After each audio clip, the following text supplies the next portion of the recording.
नमस्कार। मेरा नाम विजय रैना है और आप देख रहे हैं द कश्मीर डायलॉग यूट्यूब और फेसबुक चैनल। व्यूअर्स, आपको पता है कि कुछ दिनों से कंट्रोवर्सी चल रही है जम्मू कश्मीर में। एक तो 13 जुलाई को और जो 5 नवंबर का मेरे ख्याल में वो डेट है जिसका शेख अब्दुल्ला का जो है जो छुट्टियों के ऊपर एक कंट्रोवर्सी चल रही है और जिस पे जो हमारी जम्मू कश्मीर की जो हुकूमत है वो उस पे जोर दे रही है कि उस दिन हमें छुट्टी चाहिए, हमारा यौम शुहदा है। और जिसको कि बहुत कंट्रोवर्शियल बनाया गया है। जैसे कि आपको पता ही है कि जब 370 को निरस्त किया गया उसके बाद ही ये जो 2 छुट्टियाँ जो थी, जो जिसमें ज़्यादातर सेपरेटिज़्म माना जाता था, इंटरनेशनल एक्टिविटीज़ मानी जाती थी, उनको निरस्त कर दिया गया था। गवर्नमेंट ऑफ इंडिया ने उनको बंद कर दिया था। लेकिन फिर से कहीं न कहीं से आवाज़ें उठ रही हैं कि ये छुट्टियाँ फिर से लागू होनी चाहिए। इसी पे बातचीत करने के लिए हमारे साथ आज जुड़े हैं अश्विनी कुमार शंगू जी। अश्विनी जी, आपका बहुत-बहुत स्वागत हमारे चैनल द कश्मीर डायलॉग में। धन्यवाद जी, धन्यवाद जी। सर, ये जो कंट्रोवर्सी हुई है जिसको कि हम कश्मीरी हिंदू समाज ब्लैक डे मनाता है, बटरलूट मनाता है, इसके बारे में हमारे जो व्यूअर्स हैं, जो ये कंट्रोवर्सी हुई है, इसके बारे में आपका क्या कहना है सर? देखिए, सबसे पहले तो मैं ये कहूँगा कि ये जो कंट्रोवर्सी डेवलप हुई है, रादर इस कंट्रोवर्सी को जो जन्म दिया गया है फिर से, जी, ये हम देख रहे हैं कि 6 साल के बाद ये जी। कंट्रोवर्सी फिर से शुरू हुई है।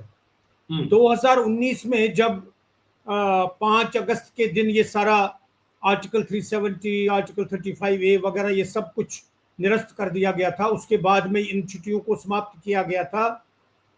तो उसके बाद में आज ये इसलिए है क्योंकि यहाँ पर एक नई हुकूमत का निर्माण हुआ है और वो they are guided by the national conference agenda.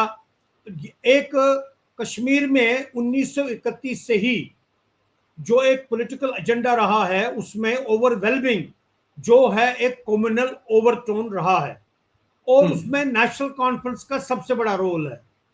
जी, और उसके साथ में और भी कश्मीर में अलग अलग प्रकार का जो पॉलिटिकल क्लास डेवलप हुआ था पिछले हुँ, कोई लगभग 100 साल में, उसने इस पर अपना अलग अलग प्रकार से इस षड्यंत्र में अपना योगदान दिया है।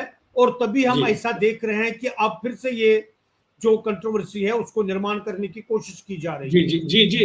इन अश्विनी जी, फैक्ट, एक बात एक एक मिनट अश्विनी जी, मैं चाहता हूँ कि जो हमारी ऑडियंस है, उनको पता लगे कि ये जो दिन है, ये क्या है, इसका जो है बैकग्राउंड क्या है, इसकी हिस्ट्री क्या है, थोड़ा-सा उसको शुरू कर दीजिए, उसको बताइए ताकि जो हमारी नई ऑडियंस है, उनको पता तो लगे कि ये दिन था क्या? उस दिन क्या ये ब्लैक डे क्यों मनाया जा रहा है? और वो छुट्टी क्यों चाहते हैं? इसको बटरलूट क्यों बोलते हैं? तो थोड़ा-सा उसके बेसिक जो है हिस्ट्री में क्या है वो बताइए प्लीज। देखिए, यहाँ हमें शुरू करना पड़ेगा 1930 से। जी, 1930 में जो यहाँ पर सारे भारतवर्ष में अंग्रेजों का शासन था, तो एक राउंड टेबल कॉन्फ्रेंस लंदन में आयोजित की गई हम्म, जिसमें अलग अलग प्रकार के प्रतिनिधियों को बुलाया गया।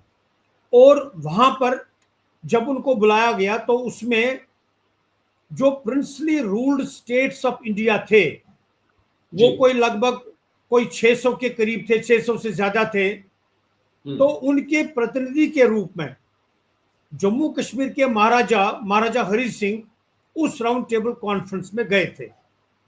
जी, अब उस राउंड टेबल कॉन्फ्रेंस के पहले चूंकि वो एक बहुत बड़े राजा थे, जम्मू कश्मीर राज्य जो था उस समय वो प्रिंसली रूल्ड स्टेट्स में सबसे बड़ी स्टेट थी। हम्म, उनका वैसे भी एक बड़ा अच्छा स्थान था, नाम था। तो उनको बड़ा जबरदस्त लंदन में ब्रिटिश सरकार ने बड़ा उनका अवगत किया।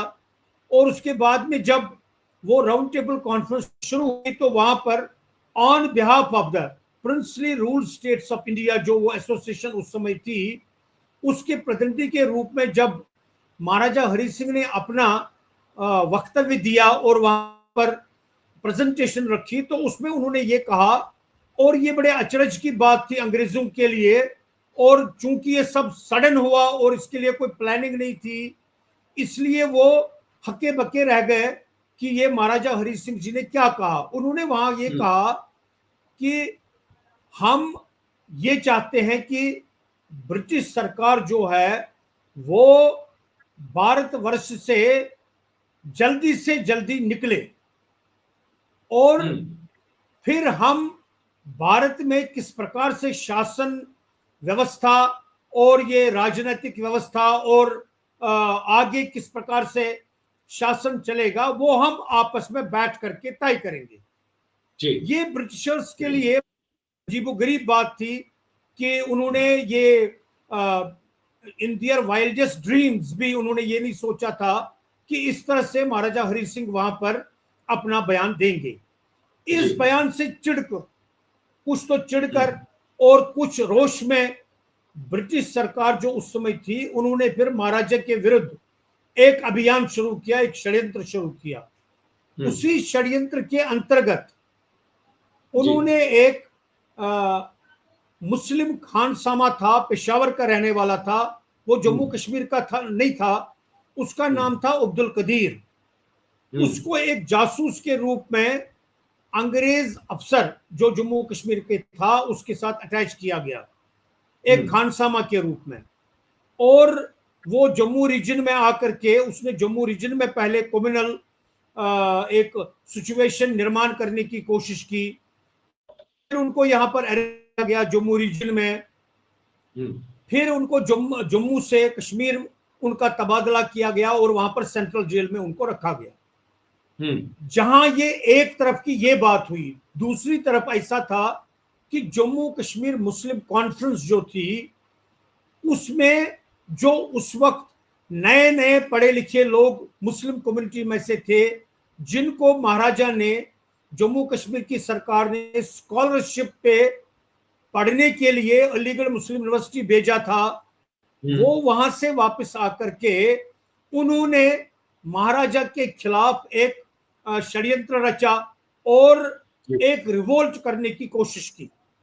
और उस रिवोल्ट को श्रीनगर, पहले तो श्रीनगर स्टडी सर्कल के नाम से उन्होंने एक क्लब बनाया था, लेकिन बाद में वही जो वो स्टडी सर्कल था वो अल्टीमेटली जम्मू कश्मीर मुस्लिम कॉन्फ्रेंस करके वो एक संगठन बनाया गया और राजनीतिक संगठन बनाया गया और उसने महाराजा के खिलाफ जो है उस समय विद्रोह किया। एक तरफ तो ये सारा था, दूसरी तरफ जैसे मैंने पहले कहा कि अब्दुल कदीर जो था उसको सेंट्रल जेल में लाया गया और सेंट्रल जेल में वहां पर और भी कई प्रकार के कैदी थे जिसमें चोर, उचक्के, गुंडे और इस तरह के कई अपराधों में शामिल ऐसे लोग थे। अंदर भी ये भावना निर्माण की गई कि महाराजा के खिलाफ हमने यहाँ पर और जो यहाँ की शासन व्यवस्था है उसके खिलाफ हमने बोलना है। उन्होंने जेल के अंदर उसको क्रिमिनल रंगत दे दी उन्होंने। पहले तो अंदर में उन्होंने महाराजा के खिलाफ किया और बाद में उसमें कम्युनल रंगत आ गई। महाराजा के खिलाफ, शासन व्यवस्था के खिलाफ कम्युनल स्पीचेस वगैरह उन्होंने वहां कर दी और अल्टीमेटली ये सारा जो कार्यक्रम था इसमें मिली भगत थी।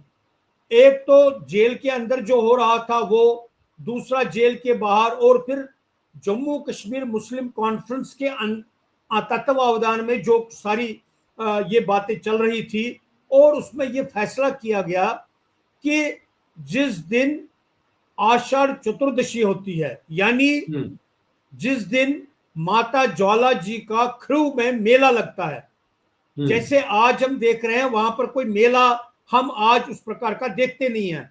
जैसे आपने खीर भवानी तुलामुला में ज्येष्ठ अष्टमी के दिन मेला देखा होगा, पहले भी देखा होगा, आज भी देखा है।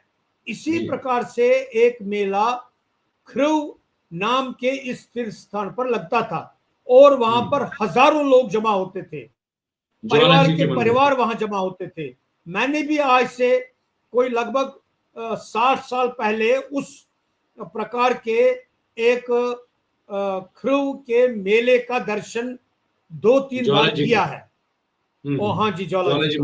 तो ये जो 1931 में उन्होंने सोचा, उस समय 29 जुलाई को ये दिन आता था जिसको हम आषाढ़ चतुर्दशी कहते हैं, और जी। ये फैसला किया गया था, अंदर अंदर से ये बात तय की गई थी कि श्रीनगर शहर के अधिकांश जो हिंदू हैं वो उस समय ख्रुब चले गए होंगे, और जी। हम पीछे से सारे शहर में लूटपाट मचाएंगे, हिंदुओं उनके के घरों में घरों कोई होगा को, ना तो मकानों लूट-मार को, मचाएंगे। जायदाद को और दुकानों को, बिजनेस एस्टेब्लिशमेंट को और मंदिर वगैरह हैं उन सब को लूटपाट उनकी करेंगे।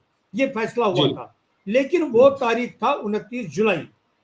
लेकिन उसके पहले ही ये जो बात जेल की हुई, जो मैंने कही, वहां पर ये विद्रोह शुरू हुआ, उसके जो तार बाहर लगे हुए थे, बाहर जुड़े हुए थे इस जम्मू कश्मीर मुस्लिम कॉन्फ्रेंस के साथ में, तो ये फिजल आउट हो गया, और ये 12-13 जुलाई की रात को वहां पर बहुत बड़ा विद्रोह हुआ, जेल ब्रेक हुआ, वहां सरकार को गोली चलानी पड़ी, और ये सारा मॉब जो अंदर जेल से बाहर आया, जिसमें ये सारे अपराधी तत्व थे, दंगाई थे, ये सारे जम्मू कश्मीर मुस्लिम क्रिमिनल्स। कॉन्फ्रेंस के लोगों के साथ जुड़कर ये वहां से जब सेंट्रल जेल, वो उस जगह का खास नाम है कर्ट दरवाजा, काठी दरवाजा, वहां से वो निकले और वहां से वो सीधे विचारनाग चले गए।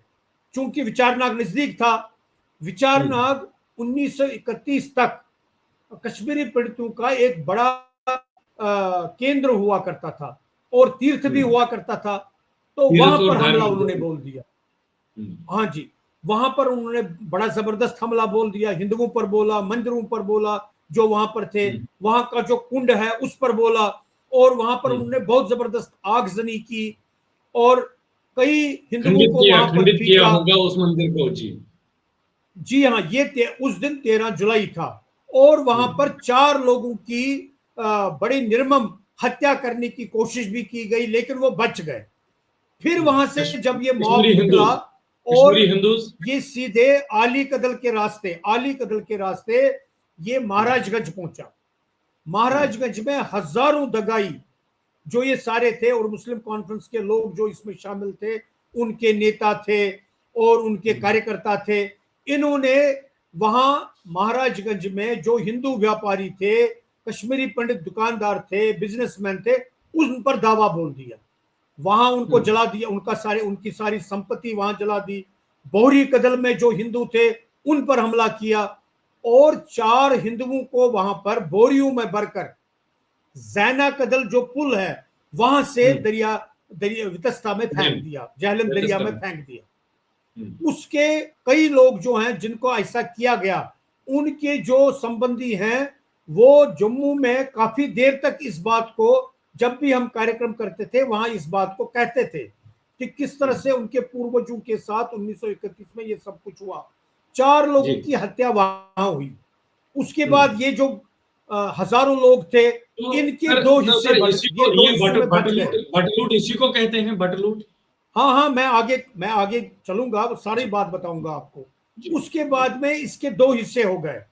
एक हिस्सा मुजाहिद मंजिल की ओर चला गया, क्योंकि कई लोग इसमें थे वो बहुत जबरदस्त जख्मी हो गए थे, क्योंकि पुलिस की गोली जो थी वो उन्हें लगी थी, लाठीचार्ज उन पर हुआ था, वो बहुत ज्यादा जख्मी हो गए थे। इसलिए उनको लेकर के समझिए कोई 10 या 12 हजार लोग जो हैं वो मुजाहिद मंजिल की ओर चले गए, जो जम्मू कश्मीर मुस्लिम कॉन्फ्रेंस का हेडक्वार्टर था, और शेख मोहम्मद अब्दुल्ला वहीं पर थे, वो उनका इंतजार कर रहे थे। और दूसरा जो बड़ा तबका था उसमें कोई 30-40 हजार के करीब लोग थे, ये हब्बा कदल के रास्ते, और फिर इन्होंने जैनदार मोहल्ला टंकी पोरा के रास्ते अल्टीमेटली ये कहां पहुंचे, ये पहुंचे हरी सिंह हाई स्ट्रीट, अमीरा कदल। हरी सिंह हाई स्ट्रीट पर भी कई सारे दुकान जो थे हिंदुओं के, उनको उन्होंने तहस नहस किया, वहां पर हिंदुओं पर पथराव किए, वहां पर हिंदुओं को मारपीट उनकी हुई, और कई लोग उनमें से जख्मी हो गए, कई लोग तो बड़े जबरदस्त जख्मी हो गए, उनको हॉस्पिटल ले जाना पड़ा। और इस तरह से फिर वो वहां पर ये सारा कुछ करके, आगजनी करके जब वो लौट रहे थे, तो जो पहला जत्था उनका था जो मुजाहिद मंजिल पहुंच गया था, वो वहां पर शेख अब्दुल्ला साहब से मिले। शेख अब्दुल्ला को उन्होंने वहां पर कहा, एक समझिए जिनकी हालत बहुत खस्ता थी, बहुत हालत उनकी खराब थी क्योंकि उनको गोली लगी हुई थी, वो शेख अब्दुल्ला की गोद में गिर गए और उनको ये कहा उन्होंने, शेख साहब आपने जो हमें कहा था हमने वो पूरा कर दिया। से पूरा कर भाई दिया। ये ऐसे वनमुत ओसु एस्कोर्स बराबर, ये उन्होंने शेख साहब को कहा। एंड ठीक। This has been recorded by professor Ramnath Kaul, retired principal of SP college, जो नेशनल कॉन्फ्रेंस के बड़े इंपॉर्टेंट कार्यकर्ता थे। उन्होंने ये जी। बात अपनी पुस्तक शेख मोहम्मद अब्दुल्ला राइजिंग फिनिक्स, उसमें उन्होंने इस बात को रिकॉर्ड मेंशन किया किया, हुआ है और ये रिकॉर्ड किया। 1985 में ये किताब छपी है। और उसके बाद क्या हुआ, एक बडगाम में एक गांव है, उसका नाम है कनिकूट, वहां पर हजारों लोग जमा हो गए और वहां पर जो हिंदू थे उनको उन्होंने बड़ा तंग किया और एक मकान में कोई लगभग 100 लोग उस मकान के अंदर चले गए। वो 3 मंजिला मकान था और 3 मंजिला मकान से उनके 10 लोगों को उनकी खिड़कियों से नीचे फेंक दिया, उसमें से 7 वहीं पर मर गए। 7 people were killed right on the spot, वहीं पर। लेकिन 3 बच गए और उस घर के 2 लोग और भी बच गए, एक महिला और उनके साथ में 3 वर्ष का एक बालक था। उसको हमने बाद में देखा था, आज से कोई 5-6 वर्ष पहले उनका देहांत हुआ। वो जम्मू में बड़ी ब्राह्मणा में रहते थे।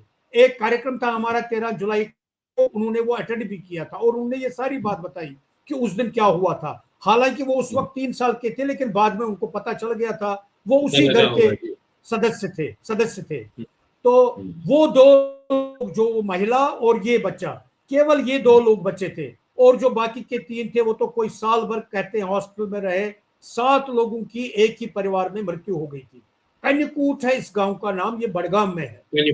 ये सब जब सारा कुछ हुआ तो इससे जो हिंदू थे उस समय कश्मीर में थे, उनके अंदर एक अजीब तरह का ये जो सारा किस्सा था ये हो गया। और इस पर फिर बाद में शासकीय ढंग से इन्वेस्टिगेशन हुई, एक कमीशन बना और बाकी ये सारी बातें आगे चली।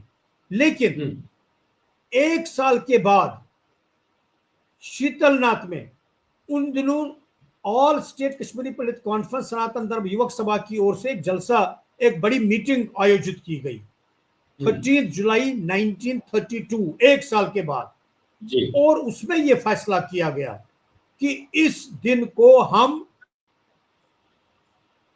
बट लूट करके मनाएंगे और इसको काला दिवस बनाएंगे।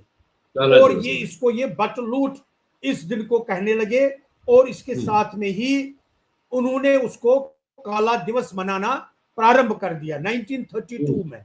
और यहां पर एक और बात कहती है, एक फ्रेज बन गया था, बट लूटस वर्स, जिसको ये कहते हैं कि हमारा मार्टियर्स डे वगैरह है, इसको कहा गया बट लूटस वर्स। वर्स मतलब मेला, बट्टू के मतलब कश्मीरी पंडितों के लूट को ये उस दिन एक मेला करके मनाते रहे, जो वहां पर ये जम्मू कश्मीर मुस्लिम कॉन्फ्रेंस वगैरह थी। खैर उसके बाद में माहौल बदल गया, फिर 1947 और उसके बाद में कुछ एक चीजें हो गई।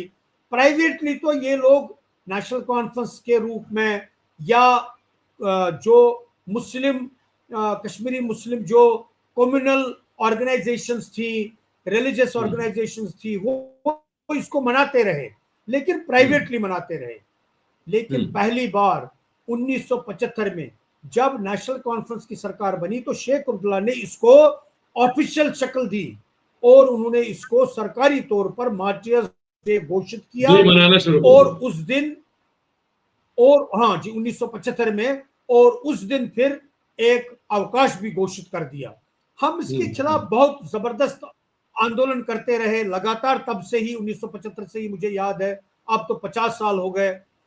बराबर जो विस्थापन का समय था, मुझे अभी भी याद है सबसे पहला सम्मेलन जो हमने जम्मू में किया था 1990 में, वो 13 जुलाई को ही किया था। और उसके बाद में है हम हर साल 13 जुलाई को ब्लैक डे के रूप में मनाते आ रहे हैं। और अल्टीमेटली जो हमने इस पर संघर्ष किया उसका एक परिणाम ये आया कि जब 2019 में 5 अगस्त के दिन धारा 370 और धारा 35A को समाप्त किया गया, उसके बाद में हमने इस पर कोशिश की, संघर्ष किया और भारत सरकार से ये कहा कि ये जो गलत रीतियां हैं उनको भी समाप्त करिए। और उसी संदर्भ में फिर इसको मार्टियर्स डे जो घोषित किया गया था उसको कैंसिल किया गया, जो अवकाश होता था उसको कैंसिल किया गया। और जो शेख अब्दुल्ला के जन्मदिन पर एक, पहले तो उनके मरण दिवस पर जिस दिन उनका देहांत हुआ था, पहले तो वो किया गया था सितंबर में, वो उन्होंने अवकाश घोषित किया, फिर उसको बदल करके उन्होंने फिर 5 दिसंबर को कर दिया, फिर उन्होंने ये दोनों चीजें 2019 के बाद में समाप्त कर दी, अवकाश भी समाप्त कर दिया।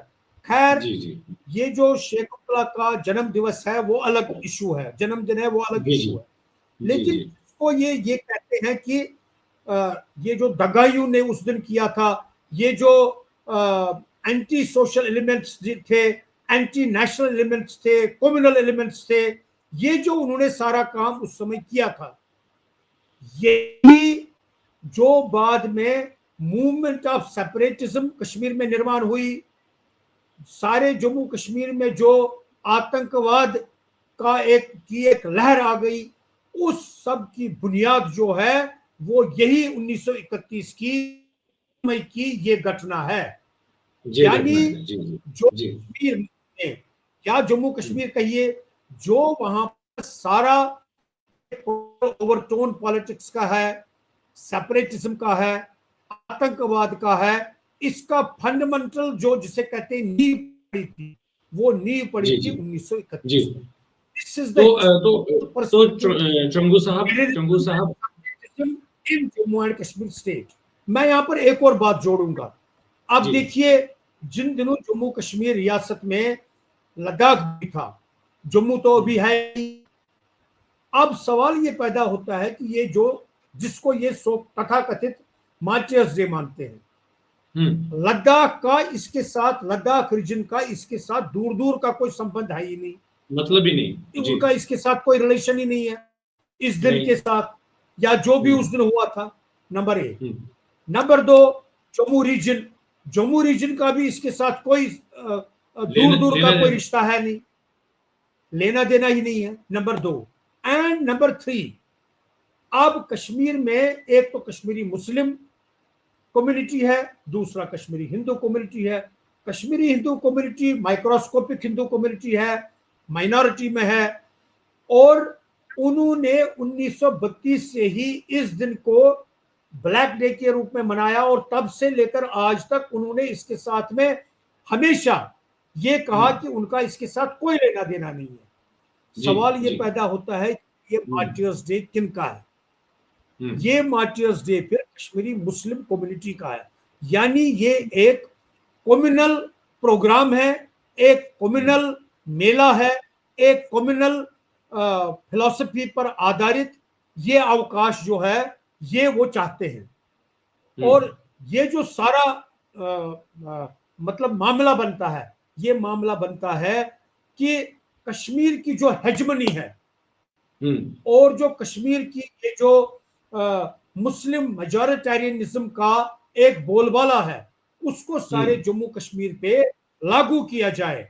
और जो जम्मू कश्मीर में सारे हैं उन्होंने इस कश्मीरी मुस्लिम मेजॉरिटेरियनिज्म को ही मानना होगा। ये है सोच, फंडामेंटल सोच, जिसके आधार पर अब वो ये कह रहे हैं, उन्होंने कोई चिट्ठी लिखी है, उन्होंने कोई स्पीकर से भी ये कहा था कि आप इसको रिकमेंड करिए। बाकी कश्मीर सेंट्रिक पोलिटिकल बोला है कि इसको रिकमेंड कीजिए। लेकिन चलिए, एक बात अच्छी है, देखिए भारतीय जनता पार्टी तो ये बिल्कुल मानती नहीं है, उन्होंने रिजेक्ट कर दिया है पहले दिन से ही, नंबर 1। नंबर 2, अच्छी बात यह है कि कांग्रेस ने भी इसको किसी प्रकार से मानने से इनकार कर दिया है, वो भी इसको सपोर्ट, वो भी इसके सपोर्ट में नहीं है। तीसरा, और जो राष्ट्रीय स्तर की है उन्होंने भी इसको किसी प्रकार का सपोर्ट नहीं दिया। इसको सपोर्ट सिर्फ 3 प्रकार के एलिमेंट्स दे रहे हैं। नंबर 1, इसको सपोर्ट दे रहा है नेशनल कॉन्फ्रेंस, इसका सपोर्ट कर रहा है पीडीपी, और इसका सपोर्ट वो सारी कम्युनल ऑर्गेनाइजेशंस, सेपरेटिस्ट ऑर्गेनाइजेशंस और जो कम्युनल ओवरटोन जिनके पॉलिटिक्स में है वो सारी कश्मीर से ऑर्गेनाइजेशंस इसका सपोर्ट कर रही हैं। इस तरह से ये कोई जो हमारा संविधान है उसमें इस तरह की बात को स्वीकार कर ही नहीं सकते हम। इस तरह की बात को कहीं पर संविधान में कोई मानने की गुंजाइश ही नहीं है।